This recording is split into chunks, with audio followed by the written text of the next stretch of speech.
how to use stories in compliance programs. Now, I love compliance programs because it's an area that hurts a lot in many organizations.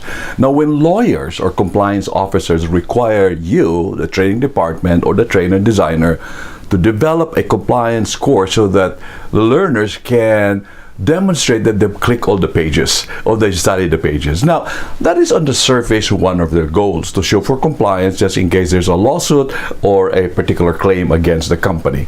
But beneath it, what the lawyers are trying to really do is to be able to prevent issues that are related to compliance regulations. Issues like sexual harassment lawsuit, issues like safety non-compliance, issues like money laundering, issues like not following the rules and regulations in equipment testing, in a train wheels and the like. There's so many legislation, there's so many compliance issues required. But behind the regulations are what you call real-life reasons why the legislations are there.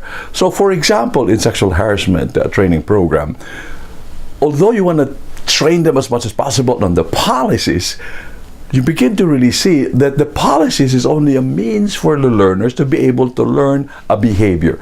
And the behavior might be respect for other people.